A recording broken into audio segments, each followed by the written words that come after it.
Everyone thinks Dolly Parton had it easy, that she was born with a voice, a smile, and a charm so powerful the world just opened its doors for her. But almost every major step she ever took, someone tried to stop her. Someone told her no. Someone told her to wait.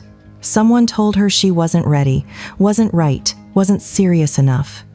And somehow, instead of slowing her down, that word became the very thing that pushed her forward. That's the part most people never see. And it started long before the spotlight ever found her. She grew up in a tiny cabin in the backwoods of East Tennessee, one of 12 children born to a sharecropper father and a homemaker mother. There wasn't money, there wasn't comfort, there wasn't a safety net. There was just family, work, and the quiet understanding that if you wanted something more, you'd have to build it yourself. Her voice was noticed early, not by a record executive or a talent scout, but by her uncle, Bill Owens, who saw something in her that the world hadn't yet learned how to recognize. He took her under his wing. He helped her write songs. He helped her find places to sing. And eventually, he helped her chase a moment that felt impossible, a debut on the Grand Ole Opry when she was only 13 years old. That moment almost never happened. The manager at the Opry told her no. Too young. Not ready. Not appropriate for the stage. That could have been the end of it. Most people would have accepted it and gone home. But she and her uncle didn't. They went around him. They persuaded another artist, Jimmy C. Newman, to give up his slot on the bill. She walked on stage and sang a George Jones song. And then something unexpected happened. The audience asked for an encore. Then they asked for another one. In her own words, she thought, "Boy, this is just great." And it was. Not just because it was applause, but because it taught her something early that would shape everything that followed. No wasn't final. It was just a barrier, and barriers could be moved. That lesson followed her into adulthood, into Nashville, into the heart of an industry that loved her talent but didn't quite know what to do with her ambition. As her star began to rise, new versions of no started appearing everywhere. People told her not to leave the safety of her partnership with Porter Wagoner. He was a bigger star. He had the platform. He had the power. Walking away looked reckless. She walked away anyway. People warned her not to bring pop sounds into country music. They said she'd lose her bass. They said she'd lose her credibility. They said she'd confuse people. She did it anyway. People told her acting would cheapen her music, that Hollywood would swallow her, that country fans would turn on her. She went anyway. Each step came with warnings. Each choice came with critics. Each risk came with predictions of collapse. And somehow, none of them happened. Not because she got lucky, but because she understood something many people never do. Growth always looks dangerous from the outside. The criticism didn't stop as she grew. It just changed form. Early on, people tried to control her career. Later, they tried to control her appearance. Influential voices told her to tone it down, to soften the look, to be less bold, less loud, less much. One of them was Chet Atkins, who once advised her that people wouldn't take her seriously if she didn't calm her image down. Years later, he came back and apologized. Even now, decades later, she still hears it. That she's older now, that she should be quieter now, that she should be more subtle now. Her response hasn't changed. She isn't going to tone it down now, because what people mistake for excess was actually intention. Every part of her image was chosen, built, owned, the clothes, the hair, the voice, the persona. None of it was accidental.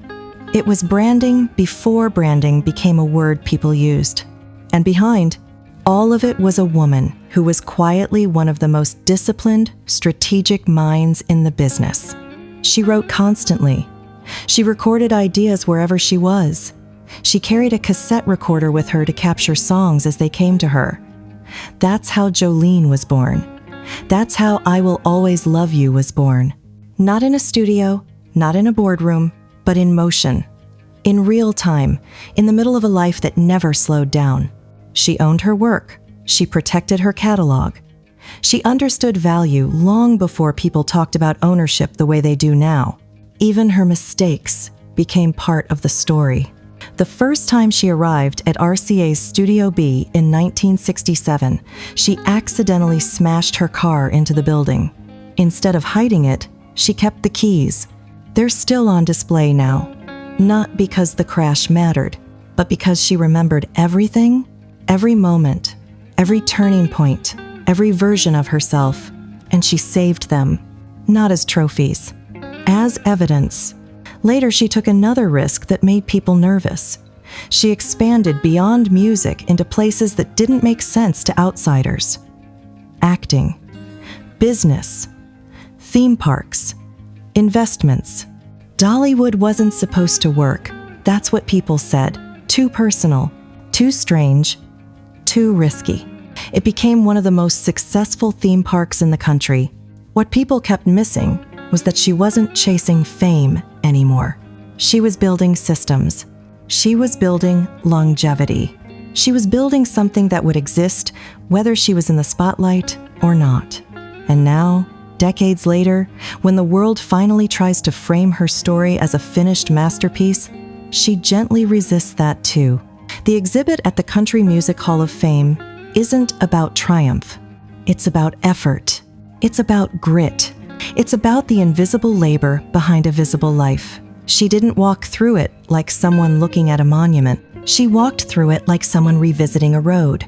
She talked about sacrifice. She talked about gratitude. She talked about how far it really was from the Smoky Mountains to the world stage.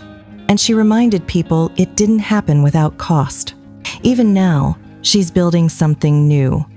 A hotel, a museum of her own, a place to house the parts of her story she didn't give away.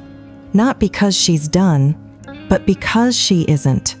That's the part that makes her story unusual. Most people slow down after winning. She just shifts direction, which raises a quiet question. Why does her refusal to shrink still feel disruptive? Why does a woman who succeeded by staying herself still feel threatening to the rules? Maybe because she represents something uncomfortable. She represents the idea that you don't have to become smaller to survive, that you don't have to become quieter to be respected, that you don't have to fit into a shape someone else designed for you. Her story isn't really about country music. It's about permission. Permission to take up space. Permission to refuse limits. Permission to grow, even when growth makes people uneasy. That's what she's been doing her entire life. Saying no to no, and then building a world anyway. Thank you, my viewer. I hope you keep it here on my channel for more discoveries on all the celebrities' untold journeys. Like, comment, and subscribe on Hajara Rama channel. Thank you so much.